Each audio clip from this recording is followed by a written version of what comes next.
Hi, this is Mark Waid, writer of Superman Birthright, and you're listening to Krypton Report.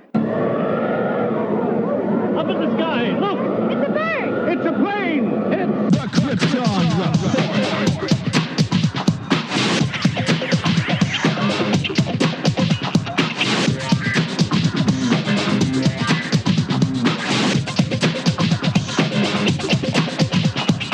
Host Tyler, and welcome to Krypton Report, a podcast dedicated to all things Superman, Supergirl. We're going to look at the Supergirl TV series as well as the Krypton TV series, anything that has to do with the characters in their world. Comics, movies, TV shows.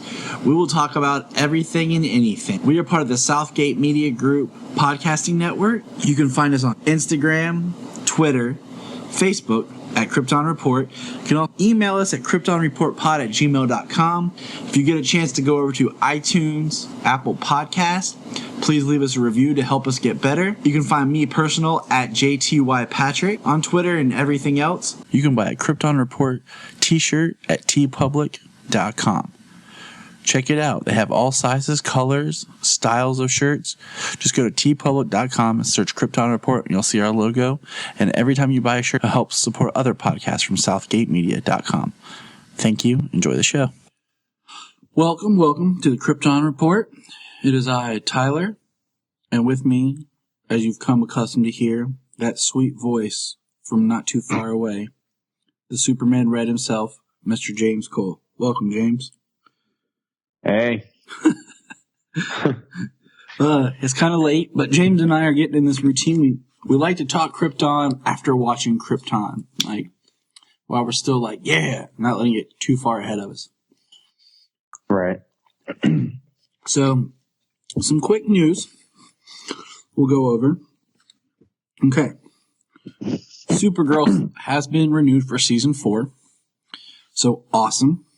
That's good. You know, we're going to get some more, see where they take the show. I'm excited, as always. I look forward to it. We're going to speculate more on it as in September. As we get little pieces of information and we get the season finale, we'll kind of speculate on what we want to see or what we think may happen in season 4. We got another variant cover for Action Comics 1000.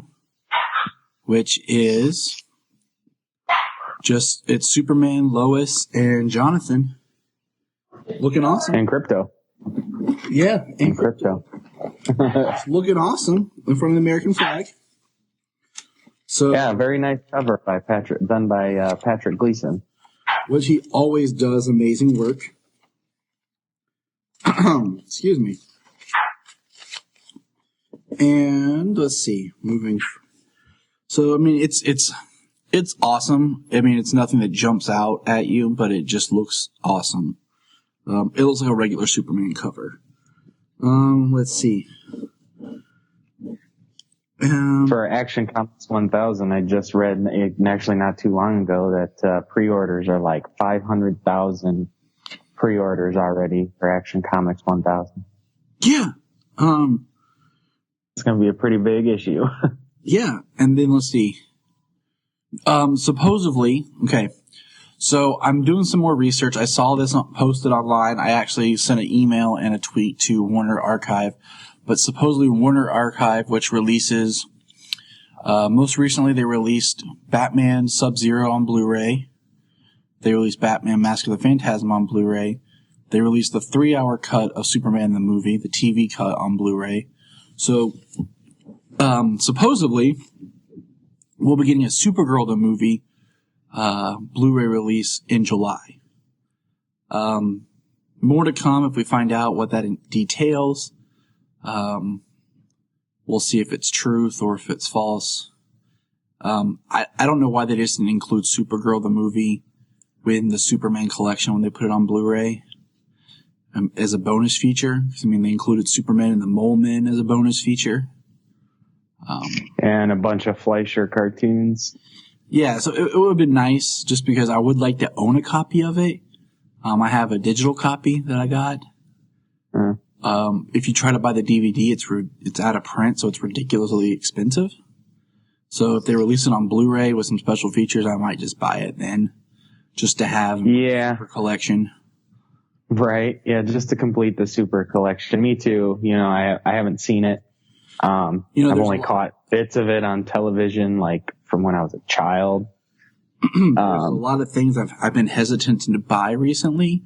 Like I've thought about buying like more Superboy because I have a couple episodes from season 2 I bought from iTunes because I couldn't ever find the DVDs. But with this streaming service coming, I'm more hesitant not to buy things at the moment. So yeah.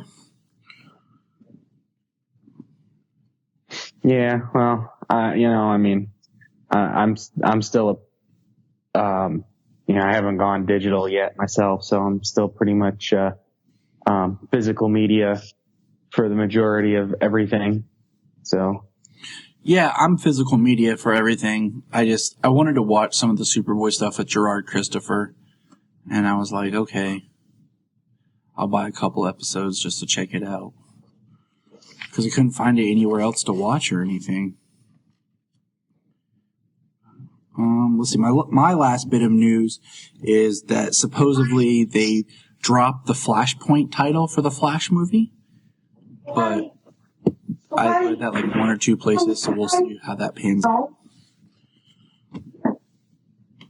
Yeah, I heard something about. They said that they might be dropping the title, that it's might still be in some sort of adaptation, but yeah, there's no definitive news yet.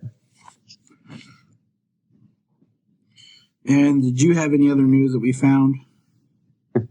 Not particularly. The only thing I feel worth mentioning, we got the Wonder Woman 2 casting. There's somebody joining Wonder Woman 2. I don't even actually have his name offhand, but there's no news on who he's going to be. So yeah, it's the guy who played Whiskey in Kingsman: The Golden Circle. Oh yeah. I heard he was on Kingsman, and I heard he was on Narcos. Yep, he was cool in Kingsman. So yeah, I'm interested to see who he'll be. And then just the I cracked up laughing on April Fool's Day when David Sandberg released the the teaser trailer for Shazam. Oh my God. Did you see that? Okay, so did anything get you on April Fool's Day? Oh no, I've come to learn there was one thing checking out movie news and stuff, not to really believe anything on April Fool's Day until it's confirmed afterwards. Excuse me. One thing that got me, because I forgot what day it was because I was so wrapped up, it was Phil's birthday and Easter that I forgot it was April Fool's, was the fact that they were going to combine Supergirl and Legends of Tomorrow into one show and call it Supergirl and the Legends. And the thing was they were supposed to travel back to when Krypton was destroyed. And I was like, huh? And then I thought, like, wait a minute. Why would they do that when Constantine just signed on? I'm like, this is false. Right. Yeah. A Krypton site almost got me years ago, year after year. So I think there was one 2 years ago that almost got me because I forgot it was April Fool's because I was up really early to do an episode of the podcast with my friend Brendan Lowe, who's in Australia. Mm-hmm. And we were trying to adjust times between, so like I was up at like 4:35 a.m. or something, and I was just flipping through stuff, and it caught me. Right, the 17 hour time difference. Yep. And so, yep. Yep, that's all the news I got. I love how they broke into the 70s 70s Shazam, saving somebody off the back of a horse, though, to AC/DC. Oh, yeah. It was good stuff. Okay, so one more thing I want to comment and want your thoughts on. Ready? So I was catching up on Black Lightning. I was watching this week's episode. And we won't talk too much Black Lightning because we're going to do a whole episode dedicated to Black Lightning. But what I got thinking about is they say that it could be just another Earth that Black Lightning's on, which would be great if they had originally kept with that idea. But then we had that line from Wells talking about that all the Earths are identical. And then when you think about the episode in Supergirl when Flash first showed up and talked about no Cisco Ramon, no Caitlin or anything like that on Supergirl's Earth, that means the Earths can't be completely identical.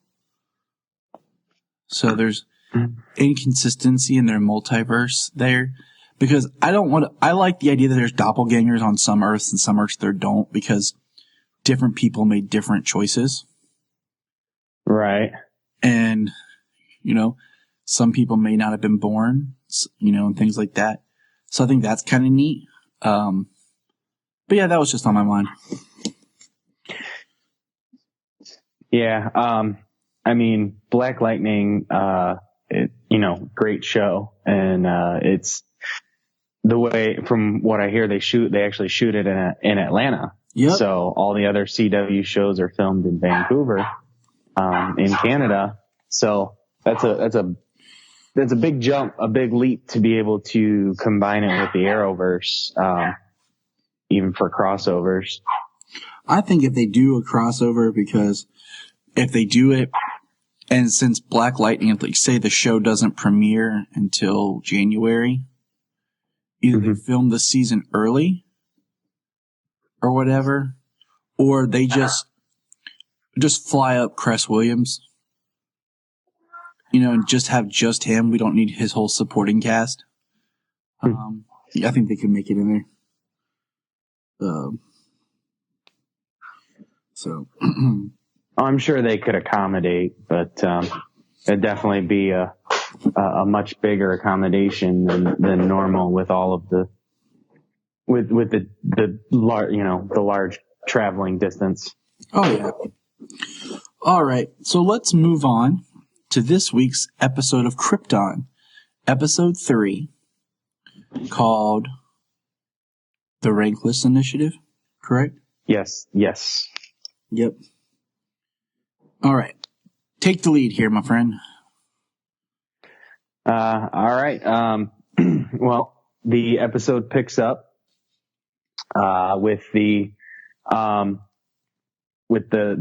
Brainiac probe that Adam Strange and Kem had discovered in the Outlands, and they take it to the fortress to be examined, to find out what it is, to find out what's inside. And Val tells them that it's a probe sent ahead to scout planets if they're worthy for collection. Val opens. That was just cool and interesting itself. Yeah. Really draws on the history of the character, sending probes out to planets. Not just randomly, like him and his entire skull ship randomly going to a planet. He doesn't go anywhere unless there's a purpose. Or the line where it says, if your world is even worthy to be collected. Right. Yeah, you could think that some of the planets he sent probes to were pretty early on, had little to no knowledge, little to no scientific advancement, technology, or anything that he would find worthy to be collected. Because he's a D-bag. All right, let's see. Where do we go next? I like that we get back to that character. She plays a pretty important role we see in this one. What was her name? Her daughter is Una. And her name was Rom. You know, the ones who had given Seg his house symbol, and they were sorry to see his parents go, that she had actually gotten, as she put, a prestigious job where she was working salvage. Yeah. And that's what she was doing when she's the one that discovered the probe. Yeah. I mean, it's nice they introduced a character and not just for any, just for a random purpose, you know. She had a purpose in the show. You know, Kem and Seg didn't even know that she was doing salvage. They didn't know that things were that bad for her and her daughter. That she got to that point. Came back up. That, you know, Kim's a character that stayed around and we're still using. Yeah. I like him. I like Kim. He's pretty good. You know, he's used as more of, an exposition character. Which is cool because it plays well off Adam. And I like that Adam's still around. Yes. I'll get to an interaction, between them here in a minute, but, if it's the one I'm thinking of, yeah. Awesome. Yeah. I don't understand you. So yeah, we get back and, the Sagittari are getting prepared to, initiate the Rankless Initiative. They are going down to Section 19, where Seg lives, in the Rankless district, to flush out and try and capture some Black Zero terrorists.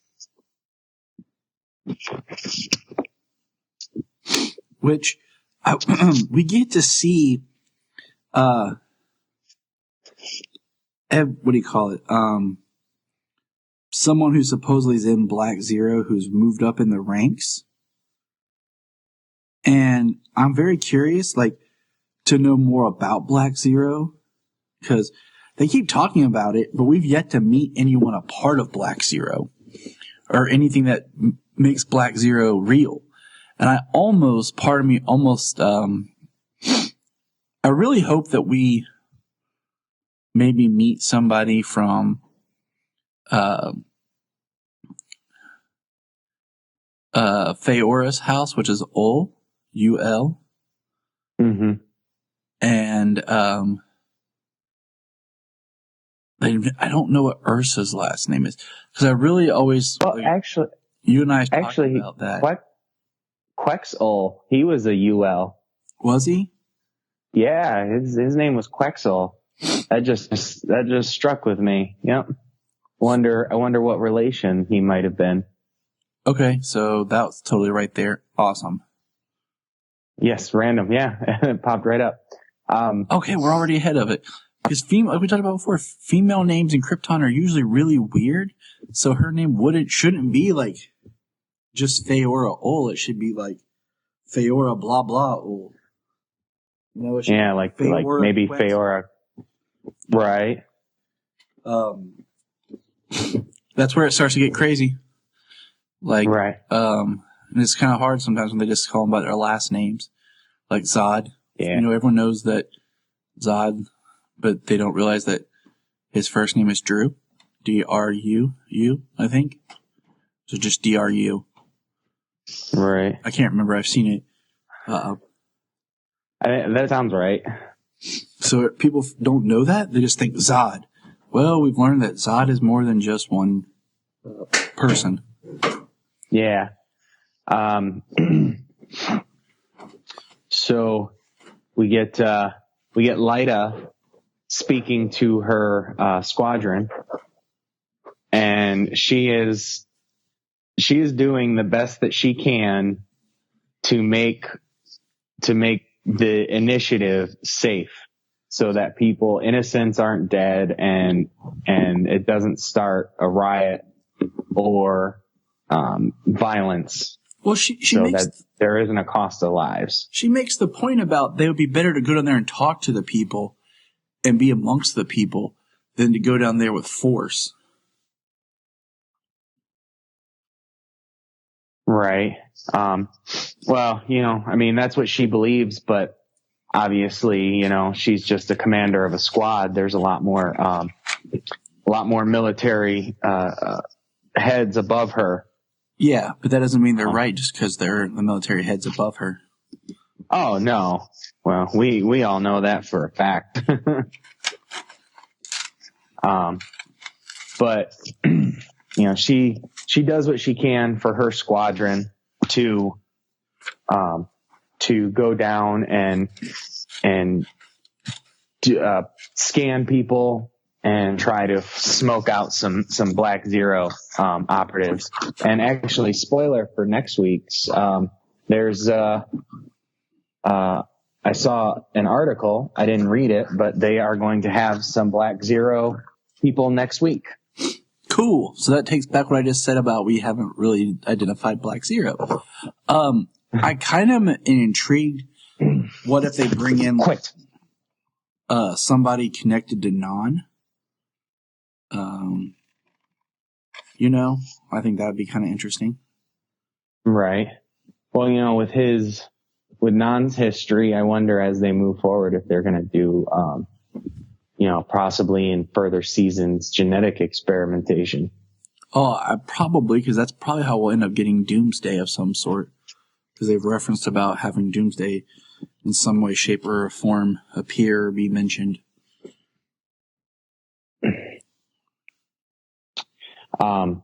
So they, Adam and Seg have discovered that the pod is empty, and they are in search of the Sentry, which has been described as a parasite.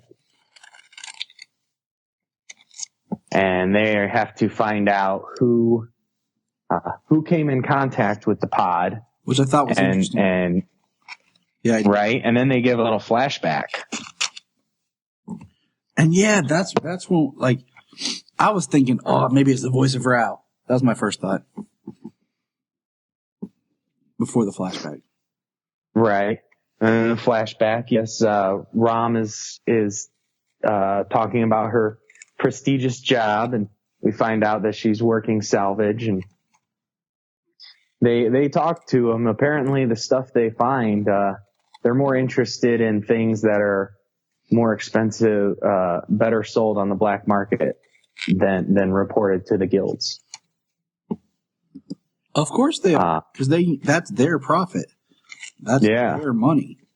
The guilds are just going to probably pay the minimum, and selling to the black market, they can control their cost and reap more. I don't blame them. Oh yeah, absolutely.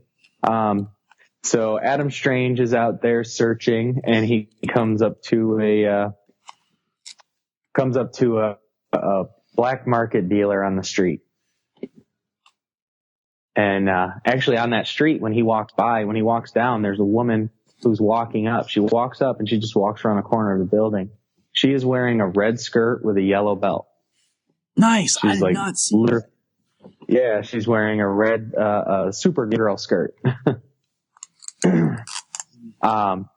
And he's looking, he's being a little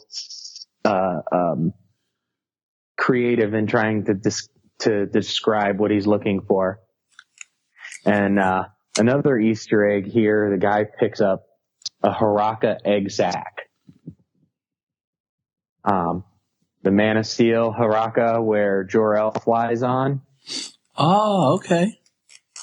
Yeah, that's what that is. Did you also hear something he offers Adam Strange? I did recognize something else, but I can't pinpoint He offers off. him a Daxamite blade. Oh, yes, that was it. Daxamite. I was like, oh, hey, look at that. But my first thought was, wait a minute. I thought they're supposed to be alone in the universe. But then I thought, well, they're in the same solar system.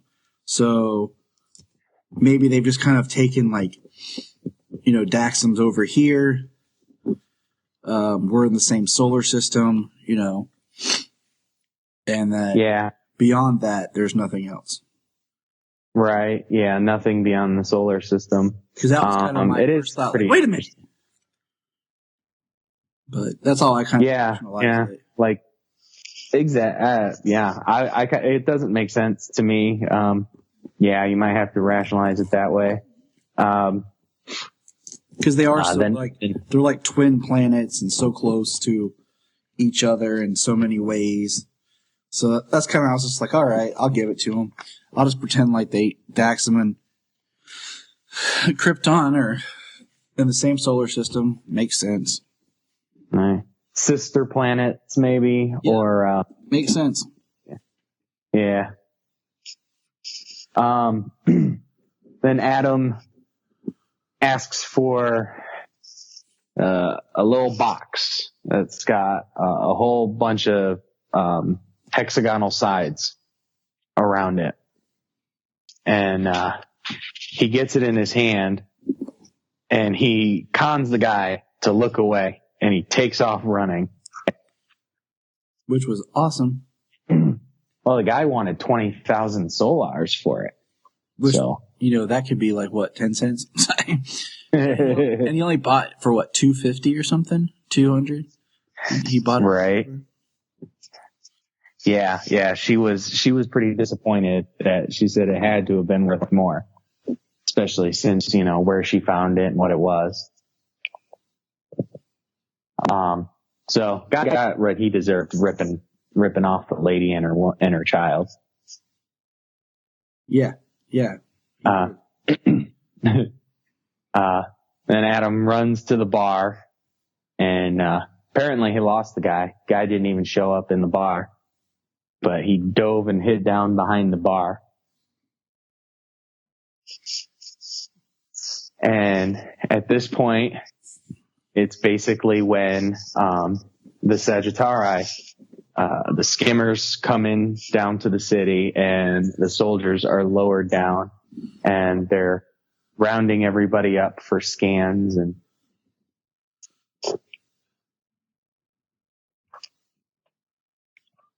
I find it fascinating, like, Lyta, like her whole character, because it got me thinking, like, that streak of rebelliousness that's in her, it makes me wonder how hereditary is, because that's what could lead to, you know, Zod's coup. It's just that idea of being not satisfied with the way the Kryptonian government handles themselves. Right. Well, definitely, you know, after this, because of what she sees from Seg, you know, later on in the episode, you know, at this point, she probably believes, you know, she's a soldier, you know, so she probably, you know, still believes in the system that's in place. Mm-hmm.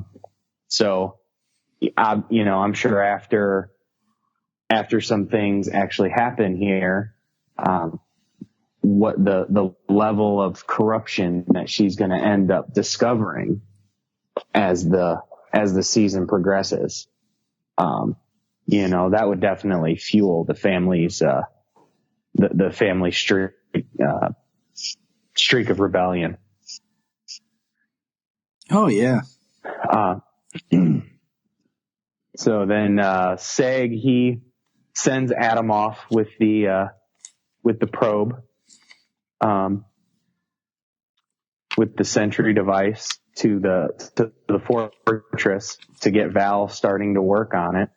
And Seg, approaches Lyta and they have some words about what's going on here.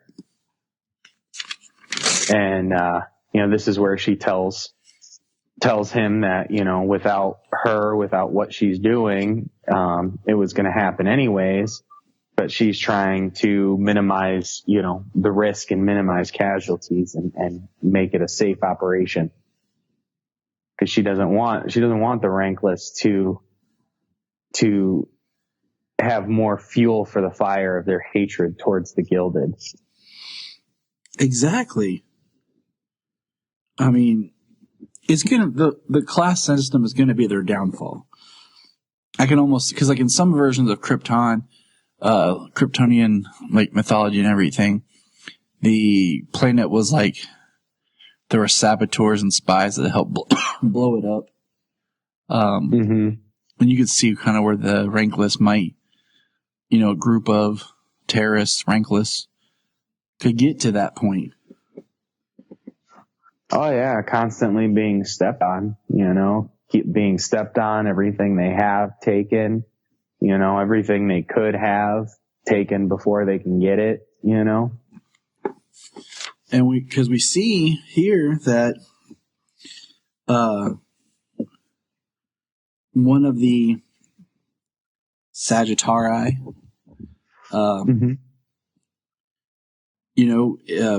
excuse me, kills one of the Rankless, and it's not pretty. Yeah, I mean, he's trying to defend his other fellow Rankless, and he steps out of line, but he's shackled and unarmed, and she blasts him right in the chest, killing him. I love what, and that about starts a riot. Lyta says, "You felt threatened by a shackled, unarmed man." That right, had to kill him. Yeah, and then that he was probably a Black Zero sympathizer, so you're not even sure, and you killed people. Yeah, and she arrests her, which turns out to be the only arrest made in the entire operation was one of their own Sagittari. They didn't smoke out any Black Zero at all during the operation. This whole situation actually comes from, as they're rounding people up, they're trying to round up Rom and her daughter Ona. And this is where the Sentry, the parasite, starts to take over Rom, and she becomes a Brainiac Sentry, and she kills a number of Sagittari, which is crazy. Like, she just is crazy awesome with just like, cause she gets green and like she gets the Brainiac black eyes, and she just starts slaying it. Yeah. And then she does then she does something that any Smallville fan is reminiscent can remember. She starts throwing people 20 feet, 30 feet. Throwing them 20 feet. So, and then, let's see, they were with Kem at the time. So Kem actually takes, Ona back to the tavern, to protect her. And as all of this is going on, Rom, as Brainiac Sentry, she actually makes her way to a communications hub, a communications center, where the Sentry is designed to transmit to Brainiac whether the planet is worthy of consumption. Which Krypton is. Yes. She goes in and she rips the panel off, and there's a whole bunch of electric sparks and everything. And then they go back out into the streets, and, things are going crazy. It's kind of almost riot-like. A lot of soldiers walking around, and, Seg approaches Lyta about getting something after he's spoken to Kem and he knows who has been infected. He now knows that it's Rom. And instead of trying to destroy her, which, Adam Strange and Val tell her that, the Sentry probe is inactive, that it's infected somebody, that person is no longer that person is now Brainiac and basically must be destroyed. But he's not having that. He wants to, he needs to save her. He feels he has to save her. I don't blame him. And yeah. Well, and there's that House L, moral, ethical streak You know, they are a good house. You know, a line of good people. Yes. Care more about others than they do themselves. So he convinces Lyda to give him, I believe he called it an EMS. I'm guessing it's some kind of, It was, yeah, that's what it was. It was a EMS device because he hits it and it goes, pff, it's a EMP. Right. Like a large electromagnetic pulse. And so he gets Lyda to trust him. And she disobeys a direct order from, Primus Zod. Primus asking why her squadron is not moving into the communications center, why they're still outside. And she disobeys the order to just go in. That's her job. But she's not doing it. She's trusting Seg. And Seg goes into the communications center and he sees Rom with all these wires coming down from the ceiling and stuff plugged into her back, and she's got green and black running up her arms and up the back of her neck. She looked pretty wild. Yeah. And, it's straight up Brainiac looking. Yeah. I almost wondered if, like, that's how Brainiac was going to show up, in a sense of, like, what if, like, we don't have Brainiac as a person, like, basically the parasite grows and transforms the person into Brainiac. Right. But that's not what we got. No, it doesn't seem like what we got. He approaches her as Rom, tries to talk to her, and she smacks him and tries to hang him from some electrical conduits. And he finally kind of breaks through to Rom a little bit, talking about her daughter, Ona. And she gives him some slack, and he's down on the ground, and he actually gets to the EMP device and sets it off. And basically it knocks out all the power to the building, knocks out the power to the probe, the sentry that's inside of her. Even though it's parasitic, it's still electronic. Yep. But it was interesting, to see. Yeah. So she gets knocked out and he carries her out.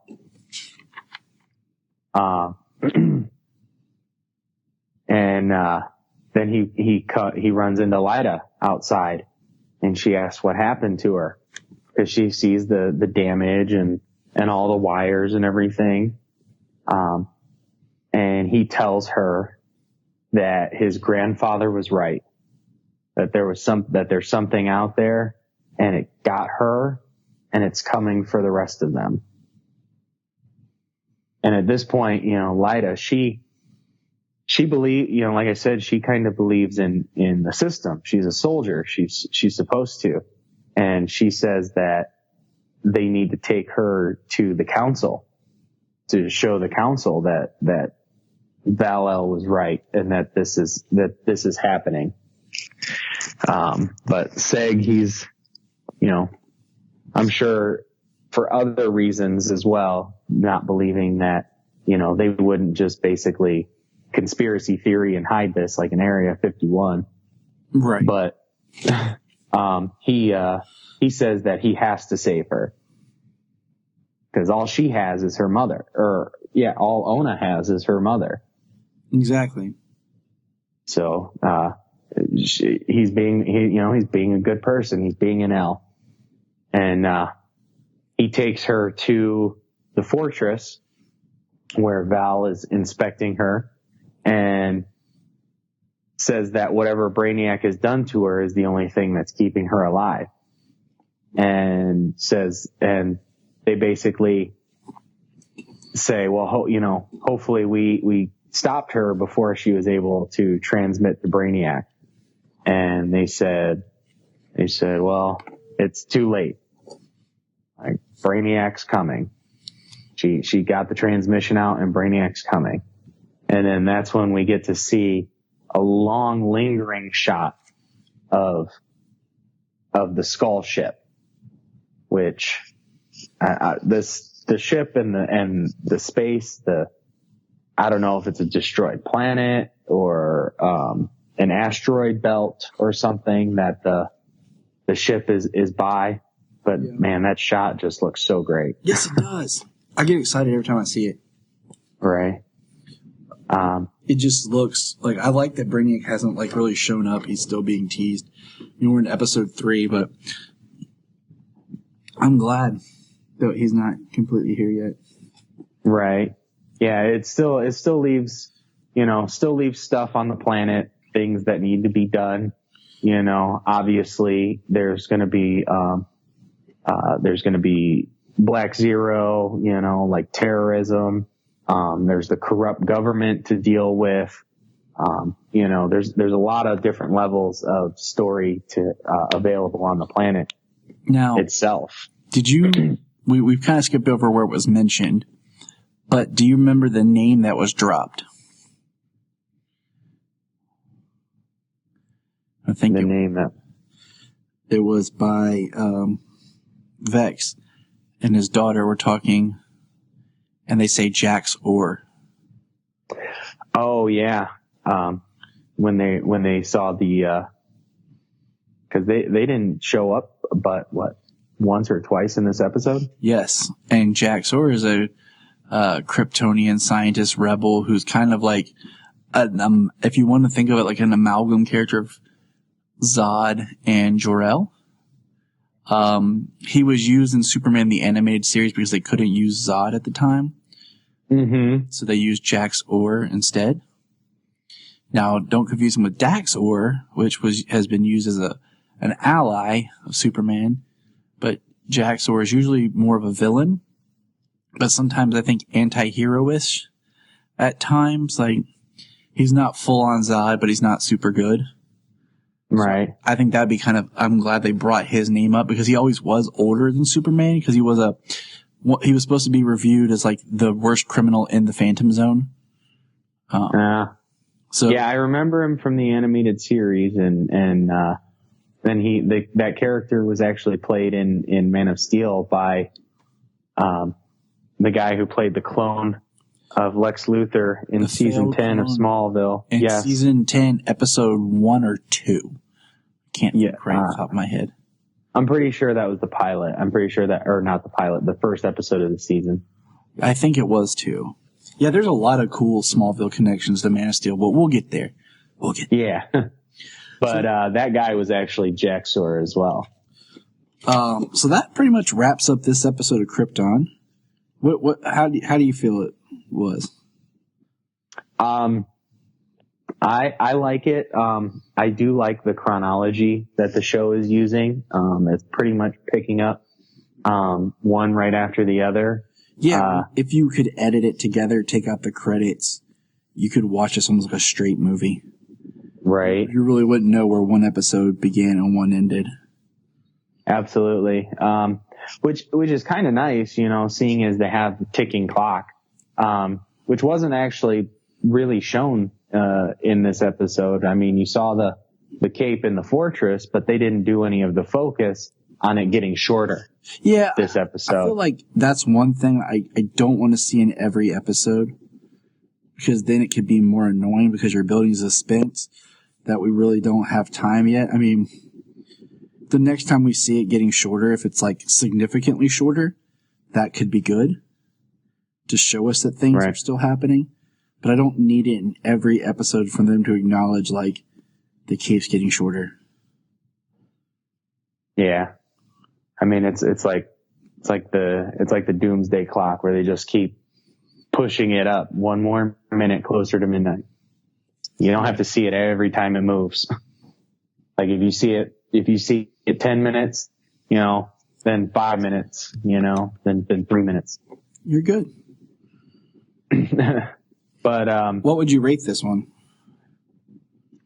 I mean, honestly, it's still, let's see, what did I give the last episode?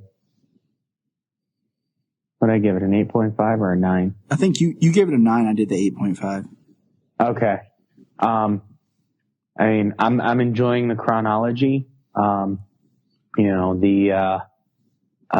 the characters, everybody has their place. Everybody's moving forward. Let's see this.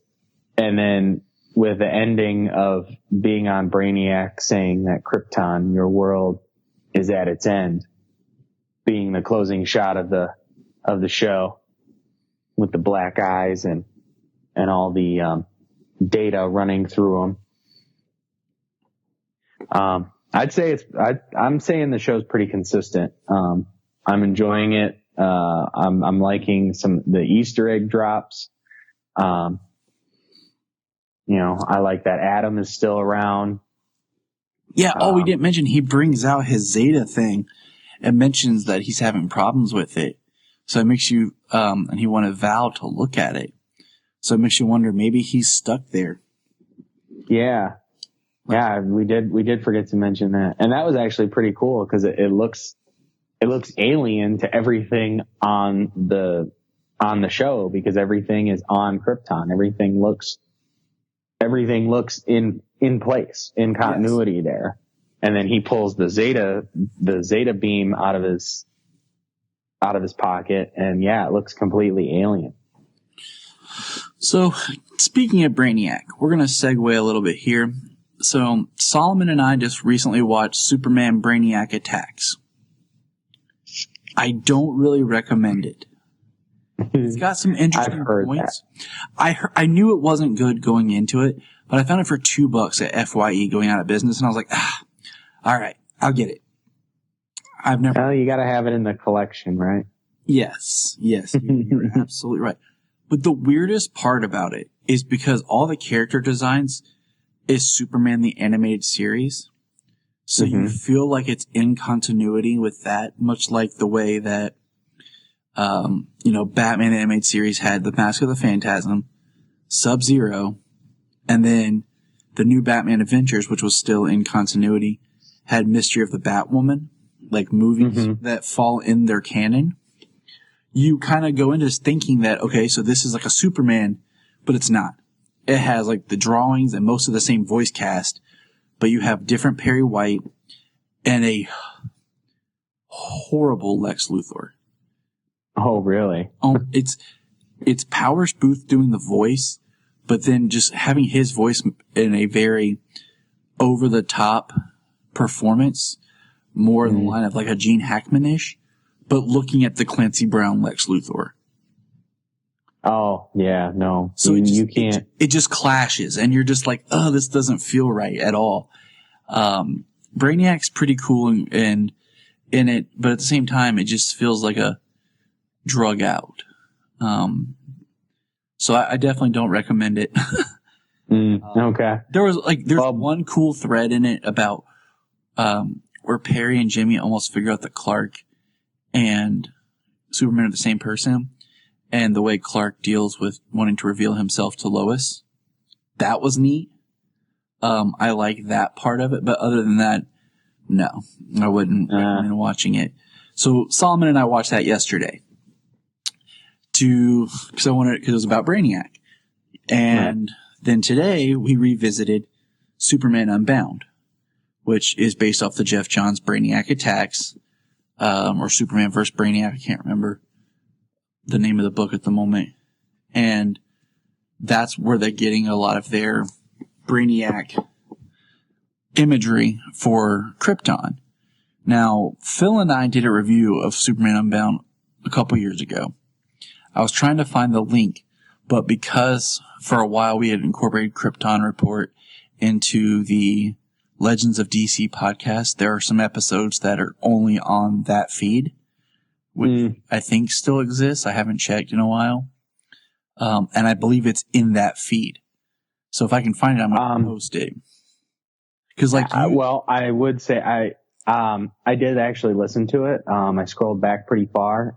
The Krypton Report actually, on Podbean goes pretty far back, and it was on the Krypton Report on Podbean, which is the podcatcher that I use to listen to my stuff on.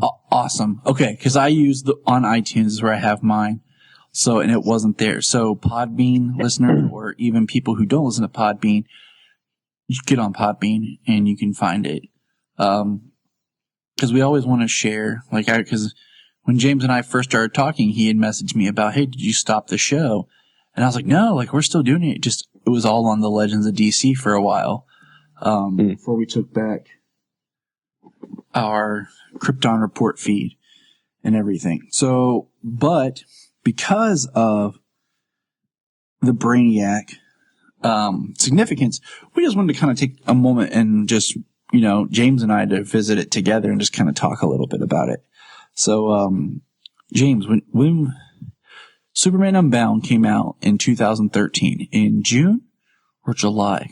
Or did it come out right before Man of Steel, didn't it? So maybe it was May. I'm trying to think of when it came out. I'm not positive the month, but I know I had it when it came out. I'm gonna look it up really fast. That's what I'm doing. We put this episode together, people, quickly because we're trying to stay on tracking. I have been moving and it's taken forever. So, because I had to do it myself with just a truck and one trailer moving a 4-bedroom house. May 7th. Okay. So just before Man of Steel. Okay. So that's because I was sitting there thinking, I was like, wait a minute. I remember renting it and watching it. Because at first I wasn't buying all the DC movies. But then one day I decided I watched these way too much. And I found a great, used movie sale where someone had sold their collection of all the DC Batman movies. And I bought all of them, and then at a video store. And then I bought Unbound. Then I bought Flashpoint. And then I just started buying them all and backdate bought some and started just collecting all of them from there. Right. Well, I mean, for me, it definitely for the collected animated universe that they've been putting out since Superman Doomsday, I've pretty much been buying them as they come out. So I've been just growing that collection for 11 years now. It's crazy how they release one a year. Now we're getting 3 a year. Right. Well, they're kicking butt, man. Well, they're smart because they do two in continuity, one out of continuity movie, in some way or form. This year. Yeah, it's not all stale. This year was Gotham by Gaslight, which is an adaptation out of continuity, and then we're getting Hell to Pay, Suicide Squad, and then Death of Superman, which are in the continuity. But yeah. So, Superman Unbound, the last standalone Superman movie in the animated universe. Can you believe it's been 5 years since we've had an animated Superman movie, which is fine if they weren't keep pumping out Batman ones. Yeah. Because with Justice League Dark, Batman, they put Batman in. He was a main character throughout the entire movie, and they didn't need him. Exactly. And Swamp Thing was totally underplayed in that movie. Just side note. But think about, we've had Batman vs. Robin, which I like and I'm disappointed in, but that's another conversation. We had Son of Batman. Mm-hmm.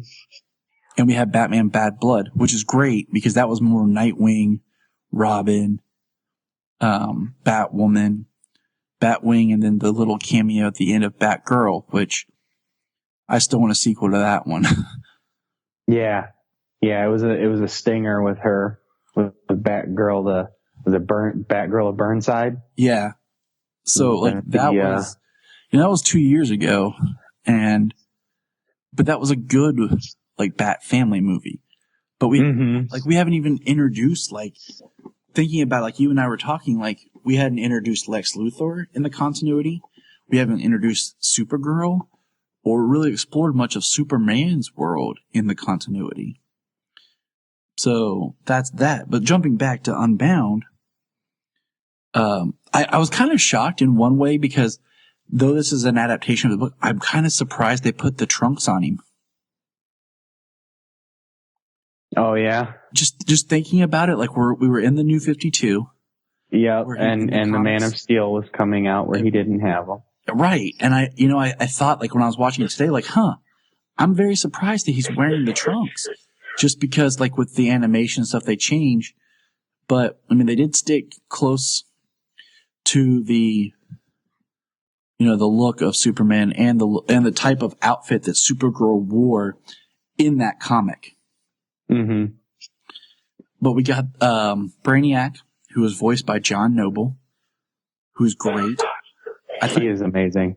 I mean, I think he's a great actor. I mean, currently, right now, he's voicing Mollis on Legends, and then they did the whole joke with actually having him as his Lord of the Rings character in the last episode. That was great. I thought was great. And I mean, I loved him on Fringe. I mean, that was such a great show, and he was so great on it.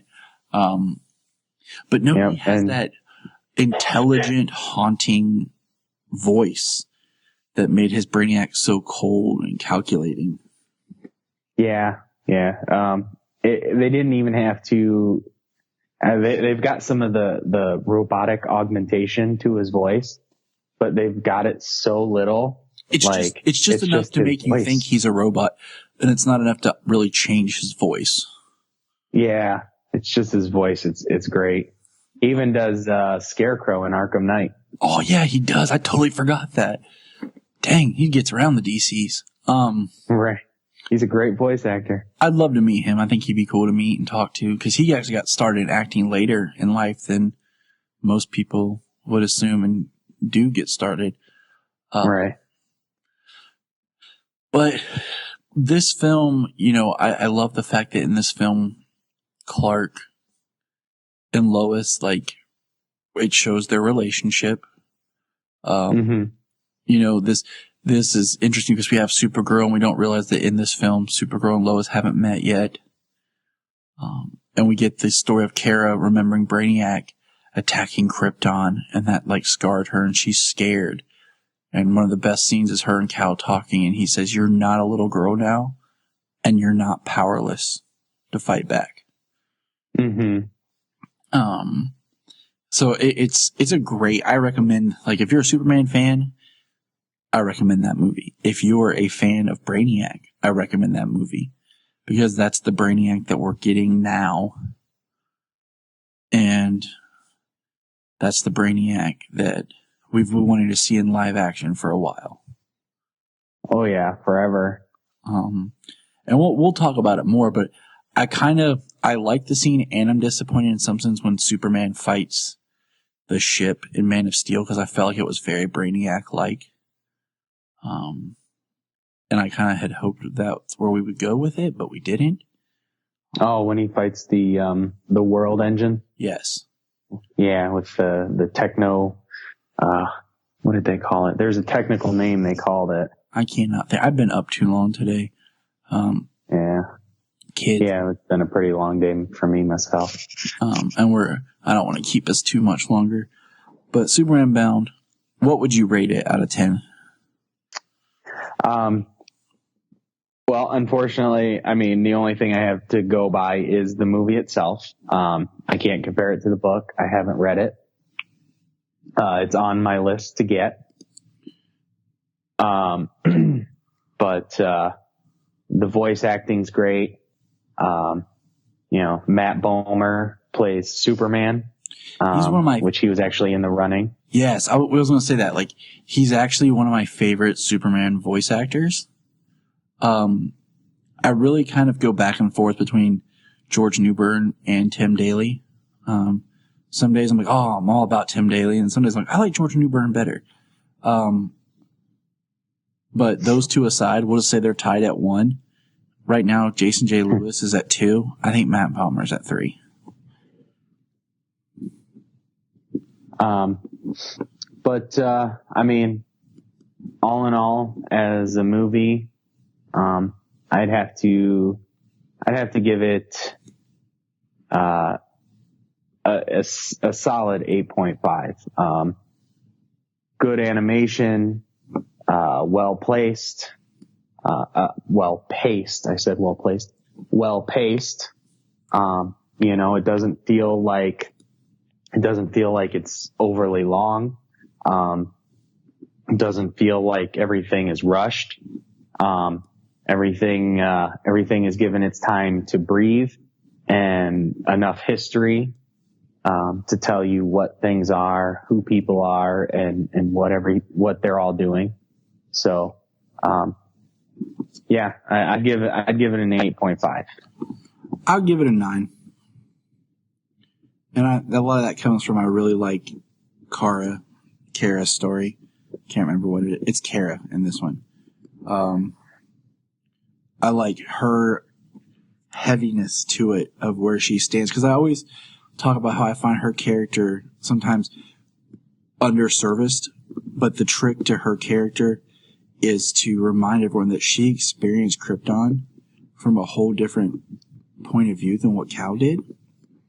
Yeah, it's sad that Cal lost his world and was, came here as an infant, but he came here as an infant.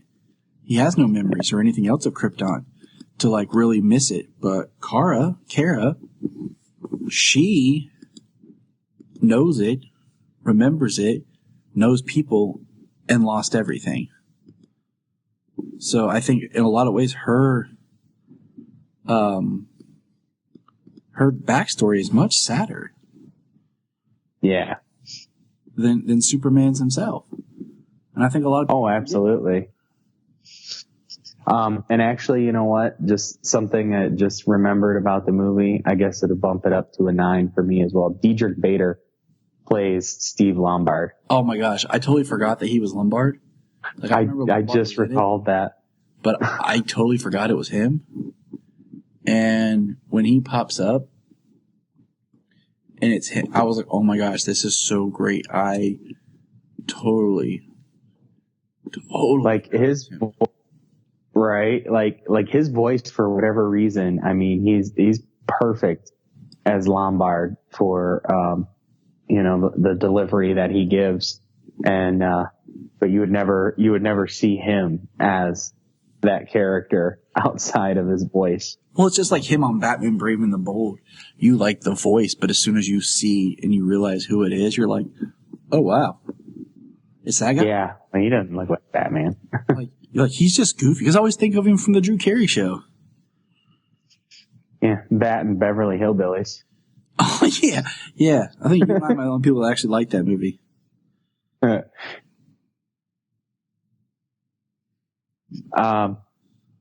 Yeah, so Superman Unbound, definitely a recommend, based off of a great comic book story, or a highly acclaimed, I can't say great because I've never read it, but a highly acclaimed comic book story, and from all I've heard, a very great comic book story. It's been years since I've read it, but it was written by Jeff Johns. Jeff, I don't think of anything I've read that he's written that I didn't love. There's some right. I liked his story he did when he did well, I'm trying to remember what it was called. But it was like the dual Superman and the New 52, what he did with John Romita Jr. It was good, but it wasn't what I had hoped it would be. The best part in that is where Superman Clark reveals himself to Jimmy Olsen, and we get a slightly new, altered New 52 suit.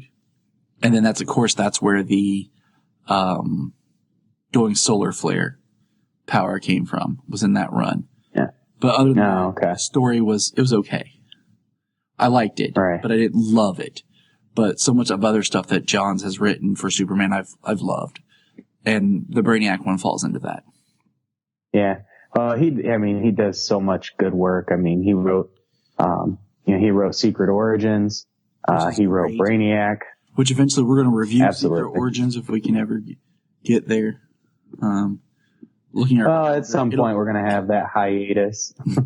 Looking at our calendar, it'll be next year. Right. I have our whole calendar mapped, people, for this year with a couple floating things, and I've already started plugging in episode ideas for next year. Hey, when we get down to it here soon, where we get Supergirl back and Krypton, we got a lot to talk about. Oh, absolutely. So until next time, fellow Kryptonians, remember, Look up in the sky. You can find us on Instagram, Twitter, Facebook at Krypton Report.